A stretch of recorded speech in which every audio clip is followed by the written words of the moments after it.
Recent research অনুযায়ী মেলদের মধ্যে testosterone প্রতি বছর প্রায় 1% হারে কমছে।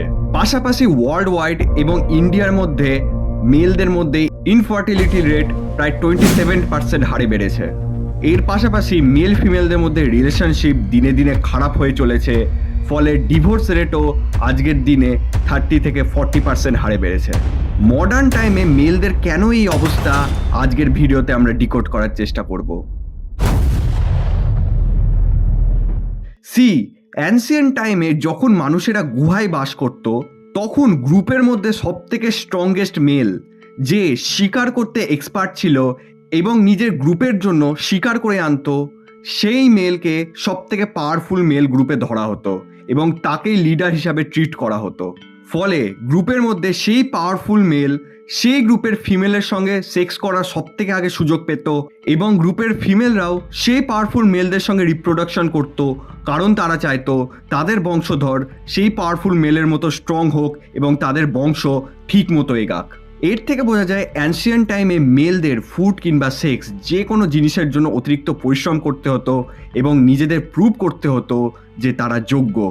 আজকের মডার্ন যুগেও ওয়ার্ল্ড ওয়াইড নানা আদিবাসী উপজাতিদের মধ্যে বয়দের মেল প্রুভ করার জন্য নানা ধরনের রিচুয়াল পারফর্ম হয়। যেমন আফ্রিকার নানা ট্রাইবে বয়দের মেল প্রুভ করার জন্য তাদের স্কিনকে টেনে টেনে কাট লাগানো হয় এবং সেই কাটে তেল এবং মাটির প্রলেপ দিয়ে ধোঁয়ার ট্রিটমেন্ট দেওয়া হয় এবং দেখা হয় ছেলেটা পেন সহ্য করতে পারছে কিনা। যদি সেই ছেলেটা পেন সহ্য করতে সক্ষম হয় তাহলে তাকে মেল হিসাবে ট্রিট করা হয়। তেমনি সাতেরে মাওয়ে ট্রাইবে বয়দের মেল প্রুভ করার জন্য এক ধরনের পিঁপড়া ভর্তি গ্লাভসে হাত ভরে রাখতে হয়, যে পিঁপড়াগুলির বাইটে শরীরে প্রচণ্ড ব্যথা হয়। এইভাবে একটা বয়কে মেল প্রুভ করার জন্য আজও নানা আদিবাসী প্রজাতির মধ্যে নানা রিচুয়াল পারফর্ম হয়। কিন্তু আজকের এই মডার্ন যুগে মেলদের এর মধ্যে কিছুই করতে হয় না।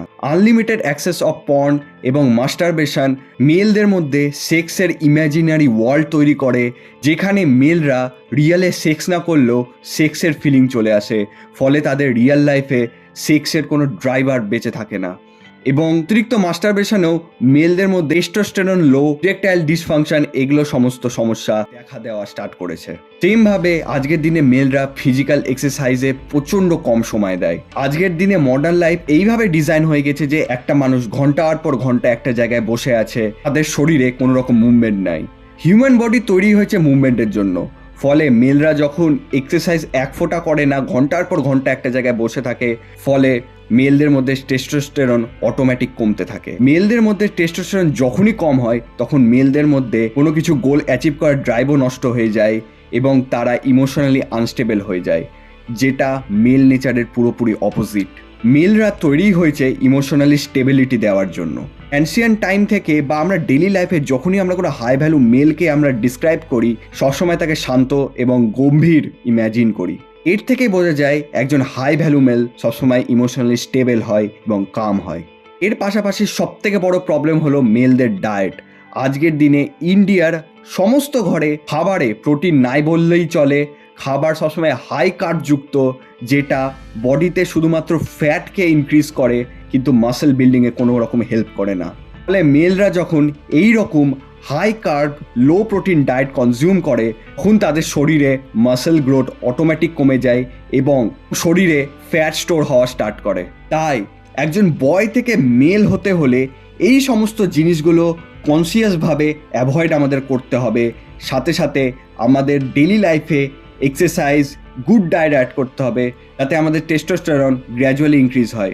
সাথে সাথে পর্ন অ্যাডিকশন থেকে দূর হতে হবে এবং মেলদের মধ্যে মাস্টারবেশনও আমাদের ডেলি লাইফ কিল করছে।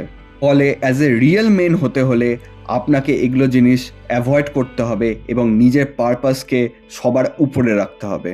এই সমস্ত জিনিস আরও ডিটেলসে জানবো বয় টু মেন সিরিজের নেক্সট ভিডিওতে। তখন অবধি কিপ ডুইং, কিপ গ্রোয়িং।